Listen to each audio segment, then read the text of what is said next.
Welcome to topic 9.4, and in this video we will be talking about market research.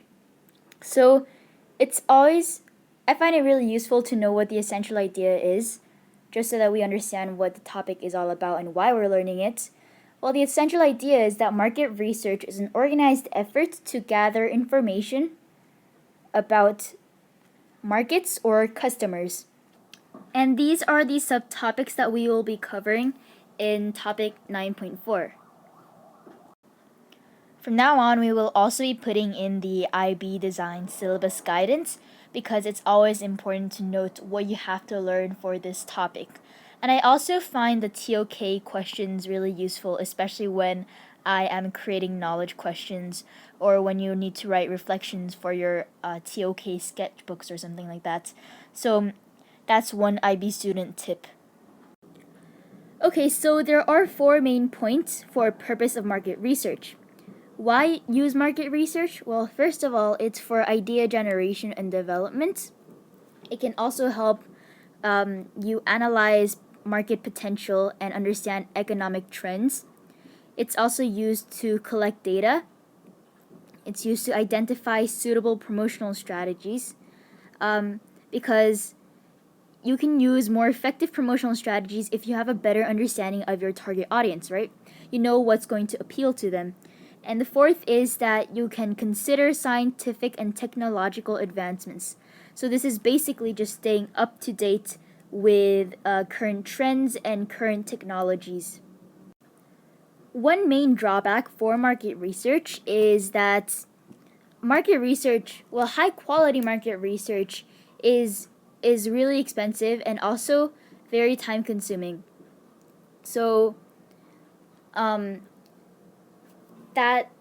companies, especially new startups, they may not be able to afford market research, but the costs and the drawbacks are outweighed by the immense benefits of market research, which can contribute to the success.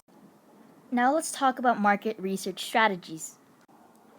Primary research refers to data observed or collected directly from first-hand experience, whereas secondary data refers to published data that has been collected in the past by other parties or other specialists, other people. So the essential idea is that you are the one who's collecting data in primary data, but secondary data is when you synthesize or collate data that has been collected by other people. Now I have created a table to represent the 4 different market research strategies. And the orange sections are the primary research. So you have user trial and user research, whereas the green sections is secondary research through literature search or expert appraisal. So starting with user trial, this is when you're observing user behavior using a product or their interactions. And so if you have non-specialist users who don't really need certain kinds of specific skills or knowledge, then they often require very low fees, so it's cost saving. They are very representative of the target market, and they can help uncover potential user opinions and attitudes that you may not have recognized without user trial, or else you are working based on assumptions. So one anecdote that could go with this is when I think it was Colgate or some kind of toothbrush company, they were making toothbrushes for little children, and they assumed that these toothbrushes had to be smaller because of the smaller hand size, but actually it was more comfortable for these children to use toothbrushes that had bigger handle sizes. So that's an example of successful user trial. Disadvantages, however, is that user opinion could be very biased, and they might not accurately reflect the rest of consumer base, and so that's probably a sampling error. So the second primary research technique is user research, and this is obtaining user responses, often through usability testing or ethnographic field research. And this is testing users in a real-world setting. So the information that is gained is very truthful and valid. You can quickly and effectively discover certain problem points that you may not have considered before. The downsides to this is that most responses are qualitative and they are often too vague and unspecifiable.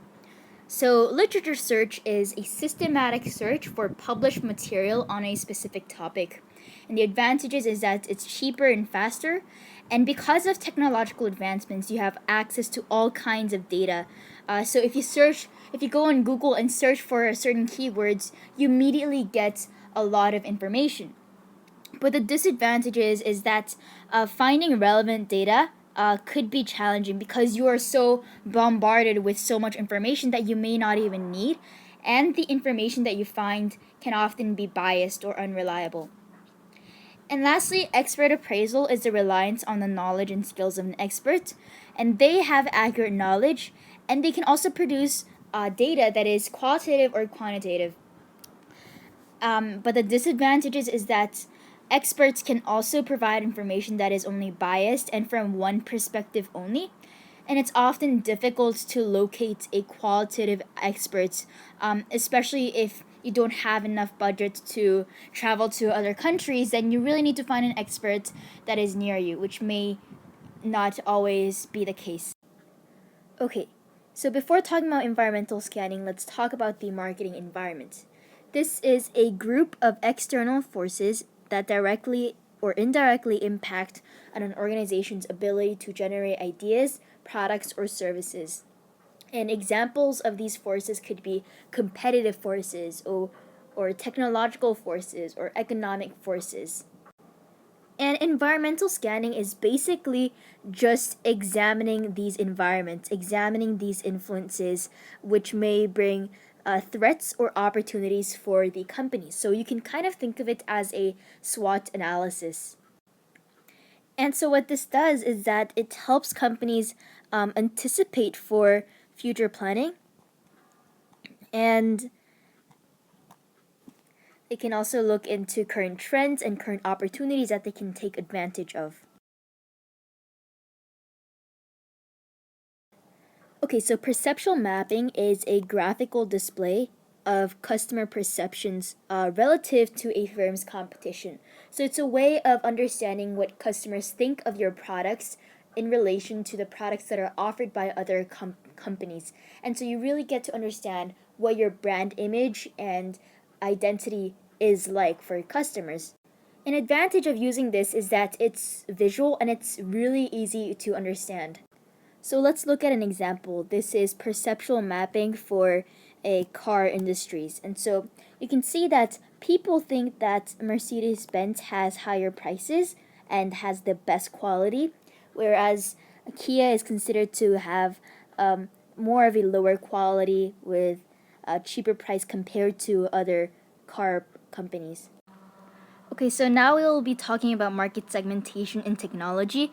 Technology products have become more prominent in our everyday lives, and there are three main types of consumers within the technology industry. Okay, so first you have technophiles, and philes here comes from the Greek suffix love. So these are people that love new technology, and they are considered as the early adopters of technology. And then you have people that are techno cautious.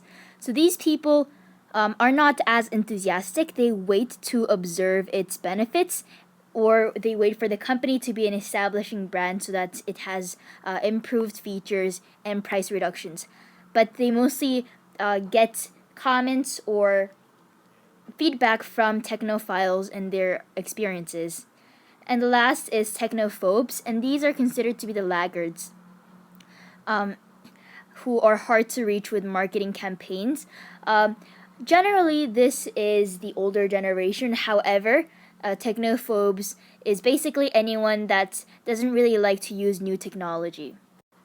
So, in relation to Rogers' adoption curve that we have studied in topic 5.6, which was Rogers' characteristics of innovation in consumers, technophiles are basically the innovators and early adopters. They are the first people who buy new innovations.